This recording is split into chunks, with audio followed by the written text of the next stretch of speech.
승부. 신일의 뉴스 정면 승부 2부 시작하겠습니다. 1부에 이어서 주간 정치 매치 계속 이어지는데요. 지금 스튜디오에 있는 시대정신연구소의 엄경영 소장, 유승찬 정치 컨설턴트 두 분과 함께하고 있습니다.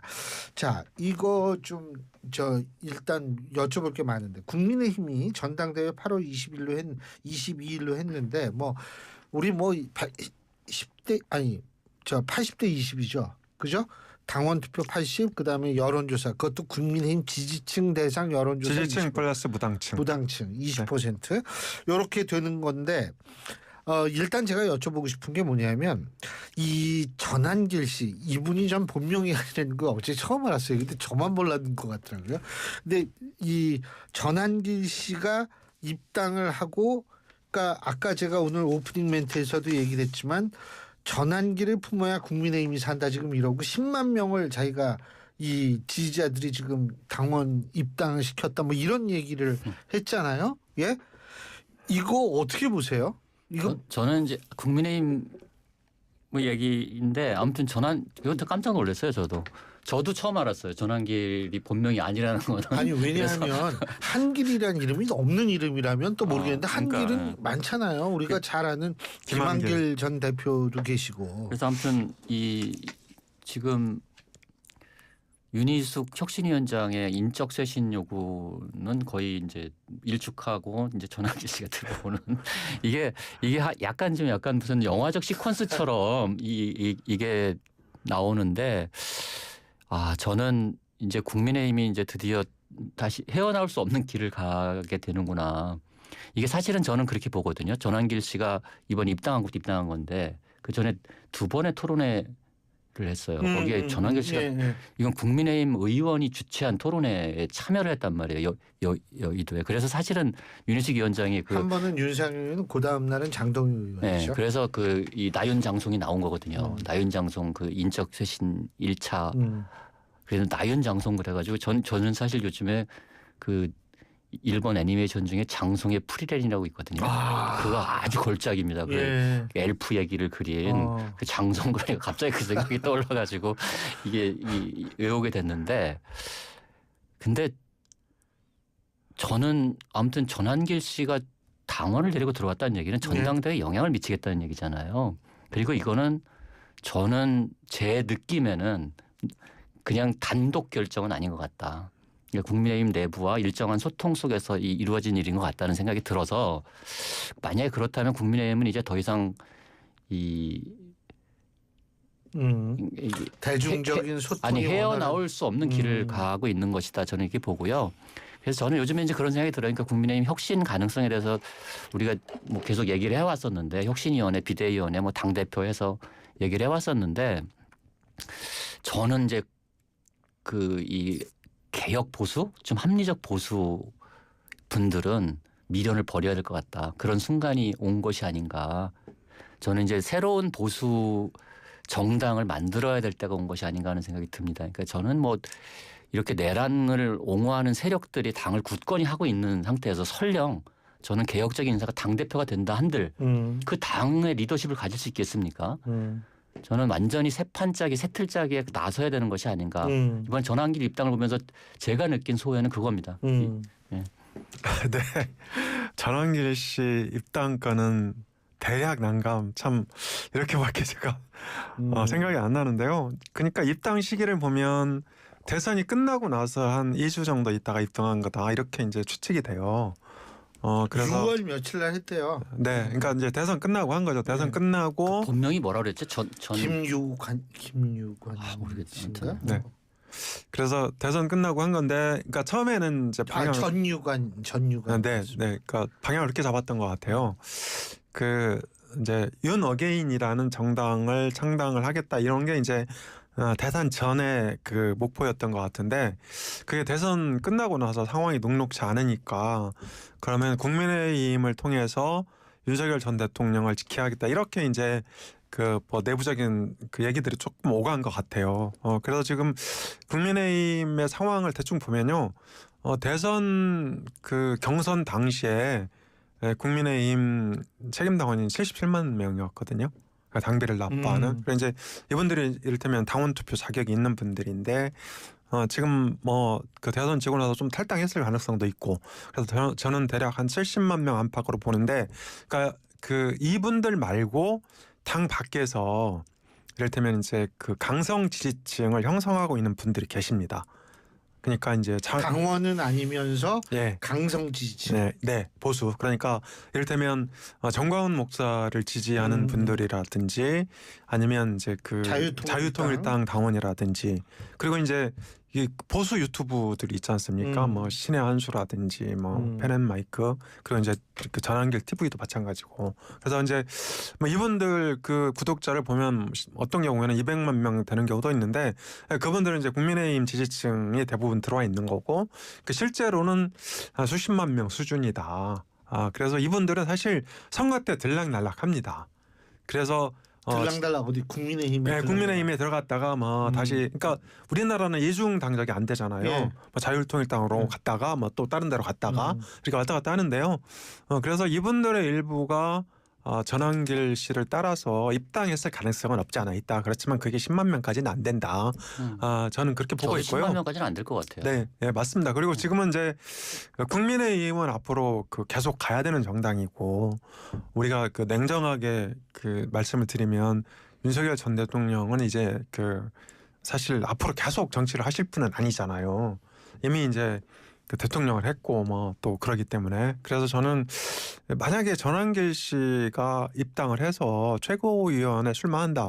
전 이거는 방금 유 대표 말씀하신 대로 국민의힘의 존재 근거를 스스로 빡이 쪼개버리는 거다. 스스로 없애버리는 거다. 이렇게 생각을 하거든요. 그래서 저는 뭐 오늘 또 이제 그 오후에 제가 여기 오면서 이렇게 뉴스들 쭉 검색을 해보니까 긴박하게 움직이면서 전환길 입당 문제를 어떻게 처리할 거냐. 그러니까 대략 뭐 지금의 여론은 뭐 그 경위를 조사해서 조치를 취해야 되는 거 아니냐 이런 쪽인 것 같아요. 그래서 저는 전환길 씨가 정치를 하겠다고 생각을 하면 당당하게 국민의힘을 탈당을 해서 윤 어게인이라는 정당을 만들어갖고 보수가 경쟁 체제가 좀 됐으면 좋겠어요. 그렇게 되면 서로 당당한 거 아닌가. 그래서 전환길 씨나 윤석열 전 대통령 측도 이제는 국민의힘을 좀 놔줬으면 좋겠다. 국민의힘이 혁신하고 쇄신을 통해서 국민한테 사랑받는 보수 정당으로 거듭 태어날 수 있도록 좀 놔줬으면 좋겠어요. 제 생각은. 근데 제가 그 연관선상에서 오늘 지금 보도된 게 뭐냐면 국민의힘의 김종혁 전 최고위원 저희 어제 출연을 하셨던 분인데 당 윤리위가 징계 회부 통지서를 보내왔다 이런 정어입니다. 근데 당 윤리위가 김 전 위원에게 보낸 내용의 개략적인 게 뭐냐면 김종혁 전 최고위원이 자신의 개인 SNS 및 방송에서 당 대선 후보 비판, 계파 갈등 조장, 당 여론조사 의혹 제기 등과 같은 행위들이 결국 당내 분열을 조장했고 당의 위신을 훼손한 것으로 보여진다. 그렇기 때문에 징계 절차를 개시를 의결한다. 지금 이렇게 나와 있거든요. 이 부분은 어떻게 보세요? 뭐 웃음밖에 안 나와요. 제가 아니 그 김종혁 전 위원도 웃음밖에 안 나온다. 당 중앙윤리위원회라는 데가 이 계엄을 일으켜서 당을 정말로 풍비박산낸 그리고 거기에 동조한 사람들에 대해서는 전혀 언급도 없이 그 계엄을 비판한 전 최고위원에 대해서 징계 카드를 갑자기 꺼내든 것 이것도 저는 이 전환길 씨 입당과 연관돼서 저는 이제 약간 그런 의혹을 좀 이게 국민의힘 내부의 어떤 주류들의 기류가 어떤지를 보여주는 아주 그 단적인 사건 중에 하나가 아닌가. 심지어 전환길 씨는 뭐 윤석열과 거리를 둬서 당이 망했다 이렇게 얘기를 해왔잖아요. 지금 대통령 선거 이후에. 근데 이런 방식, 그러니까 저도 아까 이제 엄 소장님 말씀대로 국민의힘이 뭔가 다음 지방선거를 좀 해보려면 전환길 씨 문제에 대해서 빨리 처리를 해야지 이렇게 자꾸 김종혁 전 최고 같은 경우를 딱 집어서 이게 뭐 사실은 뭐 당 중앙윤리위원회에서 도대체 윤리적 기준이 뭔지 잘 모르겠지만 와 정말 이런 분위기 이런 기류로 국민의힘이 계속 가면은 정당으로서 계속 존립할 수 있을지조차 저는 의심이 됩니다. 예. 참고로 김정혁 전 최고위원은 개엄 12월 3일 개엄날 당일 밤 한동훈 대표와 함께 이 국회 본청에 가장 이 적극적이고 가장 먼저 도착한 분 중에 한 분입니다. 예. 네. 전한길 씨가 이제 윤석열 전 대통령하고 거리를 둬서 국민의힘이 대선에서 망했다, 졌다 이렇게 그 얘기하는 지금 거는 지지율 10%대도 그것 때문이라고 분석을. 네, 이제 그렇게 얘기하는 거는요. 저는 본인이 몰라서 그렇다고 보지는 않습니다. 그거보다는 이제 지금 이제 한국사 강사 그만뒀잖아요. 예.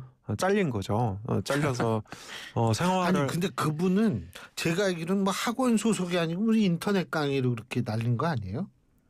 아무튼 전 잘은 모르겠는데. 아무튼 그러니까 뭐 이런저런 이유로 그만둔 예. 상태입니다. 그래서 지금은 수익 모델이 없는 상태예요. 수익 모델이 없고 본인의 이제 유튜브라든지 다른 유튜브에 출연해서 이제 그것으로 그 생계를 이어가는 그런 처지거든요. 그래서 저는 전한길 씨가 그렇게 정치 감각이 없다고 보진 않습니다. 다만 윤석열 전 대통령을 지지하는 그런 지지층을 끌고 가야 되는, 그런 강성 지지층을 끌고 가야 생계가 이어지고 또 본인도 정치적 영향력이 유지가 되기 때문에 저는 일부러 그렇게 이제 발언을 했다고 보고 있고요. 그리고 지금은 그 비대위하고 혁신위 간의 갈등도 그렇고 그래서 이 8월 22일 전당대회까지는 이런 어떤 그 과도기적 그런 갈등, 혼란 이런 것들이 불가피한 상황이고, 그런 과정에서 나온 일종의 이제 그러니까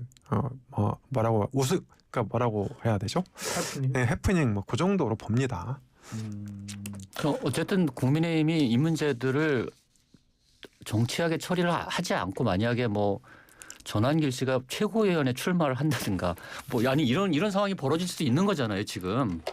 그러면 저는 국민의힘은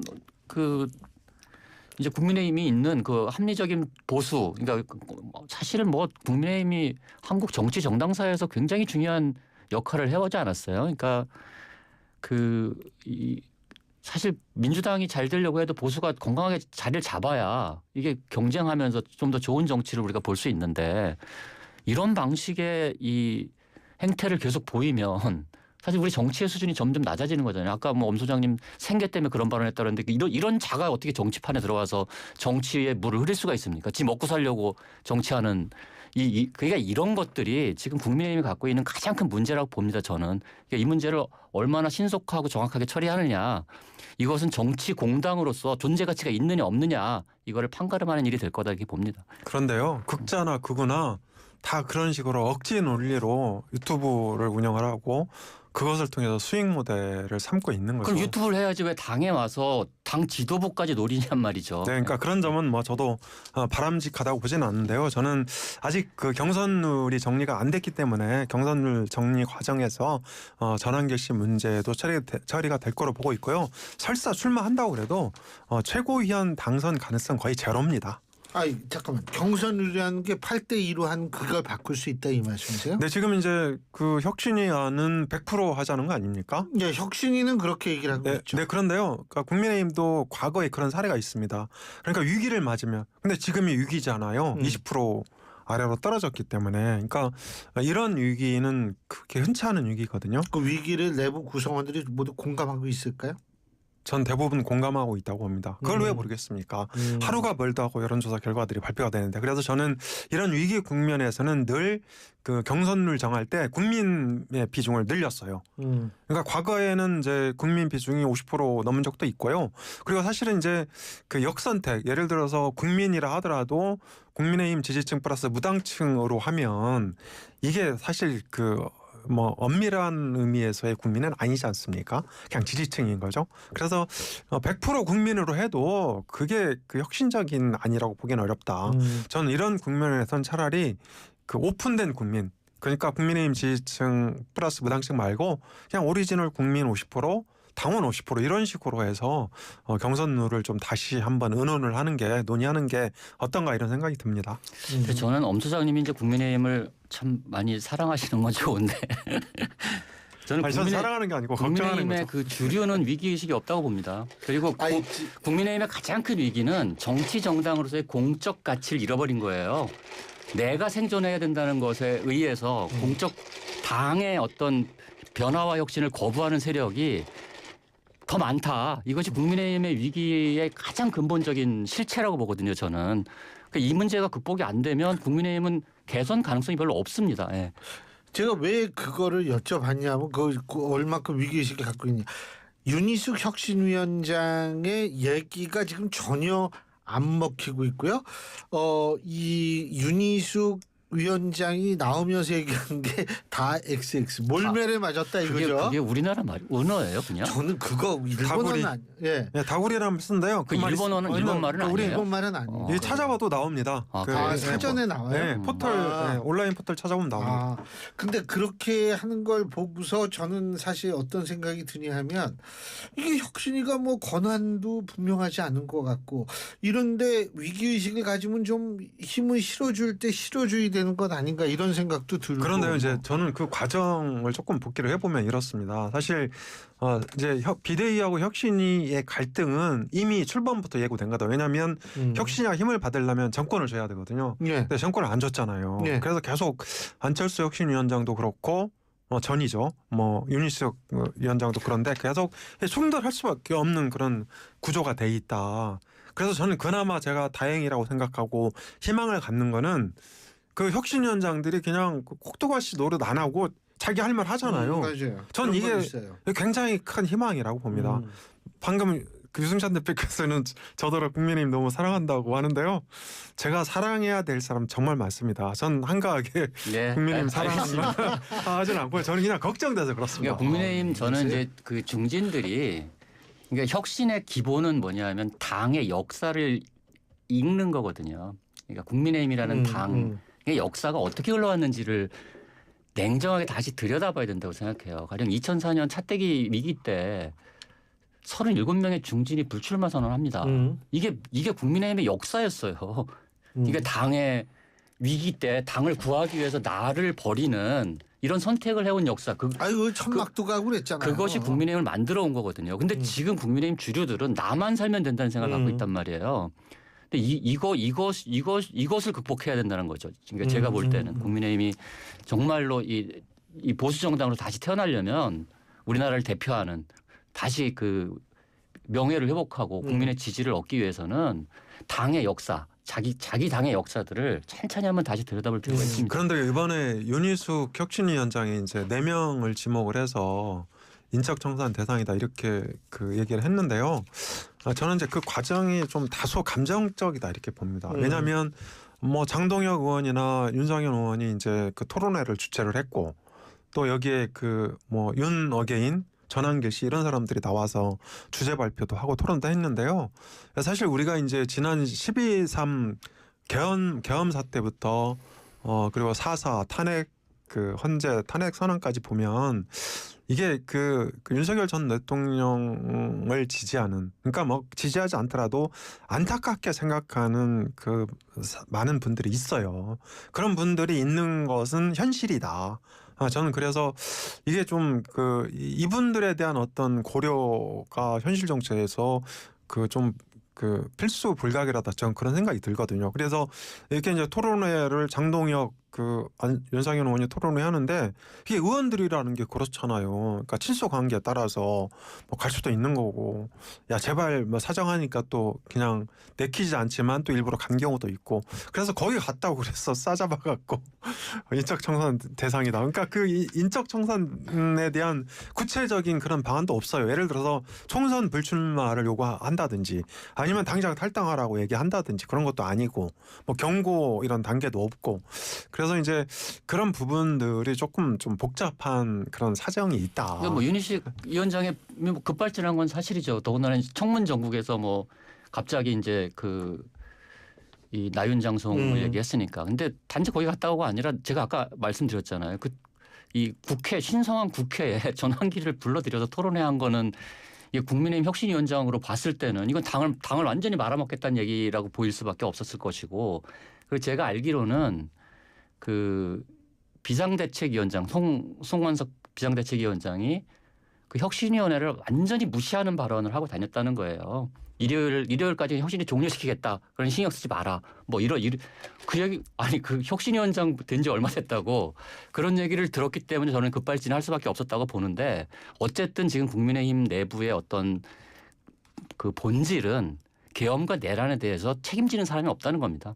그리고 여기에 이 강을 건너려고 노력하는 게 주류들이 이 강을 건너려고 진심으로 노력하고 있지 않다. 이것이 국민의힘 위기의 본질이다. 저는 이렇게 봅니다. 뭐 지금 말씀하신 거는 이제 전문이기 때문에 뭐 사실 여부를 우리가 얘기할 수는 없다는 점 말씀드립니다. 예. 네. 그러니까 물론 이제 그런 부분이 있어요. 그러니까 국민의힘이 좀 못마땅하고 또 윤석열 전 대통령과 절연하지 못함으로써 혁신 내지는 쇄신의 입구로 들어가지 못하고 있는 그런 부분도 있어요. 그런데 저는 좀 여기서 우리가 시간을 좀 갖고 기다려보자. 그러니까 최소한 8월 22일 전당대회까지는 좀 기다려볼 필요가 있고요. 그리고 그 과거에 김용태 전 비대위원장도 마찬가지고 윤희숙 그 혁신위원장도 전 마찬가지라고 보거든요. 윤희숙 위원장은 이제 선거 때 대선 때 여의도 연구원장을 하면서 대선 전반에 대한 실무를 관장한 사람이거든요. 그렇다면 이분들이 좀 대선 때부터 대선 전부터 일관된 목소리를 냈어야 된다. 그리고 이제 윤희숙 혁신위원장도 얼마 전에 뭐 당원 당규를 개정해서 사과를 맨 처음에 넣자 1조 내지는 1장에다가 그렇게 이제 되게 그 우회적이고 두루뭉술한 어떤 그 쇄신안을 낸 거잖아요. 냈다가 갑자기 칼도 안 잡겠다 그러고. 예, 갑자기 뭐 그때도 그랬어요. 인적 쇄신은 지금 좀 내놓기 이른 시점이다. 당연히 그렇죠. 총선이 아직 3년이나 남았으니까. 그런데 갑자기 4명을 지목해서 뭔가가 있었던 거죠. 네, 그러니까 파토를 놓을 것처럼 이렇게 하는 거는 저는 문제가 있다는 거예요. 그러니까 혁신의 필요성을 제가 부인하는 건 전혀 아닙니다. 혁신은 100% 해야죠, 1000%. 그리고 사실은 비대위 체제에서 혁신이 만드는 것 자체가 난센스입니다. 그래서 사실은 비대위가 혁신이가 되는 거죠, 원래는. 그러니까 비상대책위원회를 만들었는데 아무튼 그렇습니다. 그러니까 국민의힘이 저는 아까 말씀드렸지만 이 극우화되는 어떤 지점과의 절연, 그 다음에 이 과거를 돌아보면서 국민의힘이 잘했던 시절의 역사에서 뭔가 큰 교훈을 얻어야 될 때다 이렇게 봅니다. 한 가지만 더 간단하게 이 모스탄이라는 분하고 그 윤석열 전 대통령하고 뭐 편지도 왔다 갔다 하고 뭐 이러는 모양인데 어떻게 보세요 이 부분은? 네, 모스탄 이분이 이제 그 주한 한미대사, 주한 미국 대사로 거론되는 분 중에 하나예요. 3인 중에 한 명이라면서요? 네, 3인 중에 한 명.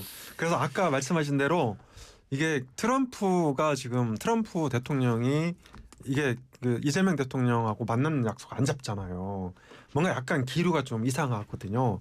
그래서 만약에 이 사람을 그 주한 미국 대사로 임명하게 되면 한미 관계가 심각한 어떤 위기를 맞을 수도 있어요. 그런데 저는 윤석열 전 대통령에 대한 접견 금지 조치는 저는 너무 그 속이 좁은 조치라고 생각을 합니다. 왜냐하면 그러니까 윤석열 전 대통령은요 그러니까 특검에 나가다 조사 받아도 과거의 한 말을 뒤집을 가능성이 전 제로라고 봅니다. 그거 뒤집어서도 안 된다고 봅니다. 근데 엄 소장님 그렇게 말씀하시면 안 되고 잠깐만. 특검 그러니까, 조사는 안 받고 개인 면담을 하겠다는 게 특검 조사 왜 안 받아요?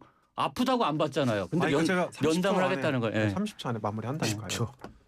그러니까 어쨌든 이제 윤석열 전 대통령이 과거의 한 말을 뒤집을 가능성은 저는 제로라고 봅니다. 당연히 그래야죠. 대통령이 자기가 한 말을 뒤집으면 말이 안 되죠. 그래서 저는 대통령이 지금까지 한 말을 갖고 기소하고 재판 받으면 된다고 봅니다. 이걸 굳이 나오라고 망신 주려고 그럴 필요도 없고 또 이게 이제 접견 금지까지 이렇게 수출을 취하면 이게 전 세계적으로 웃음거리가 된다는 거예요. 제 말은. 알겠습니다. 자, 두 분 말씀 오늘 여기까지 듣겠습니다. 고맙습니다. 네, 고맙습니다. 감사합니다. 예, 지금까지 엄경영 시대정신연구소장 유승찬 정치 컨설턴트 두 분과 함께했습니다.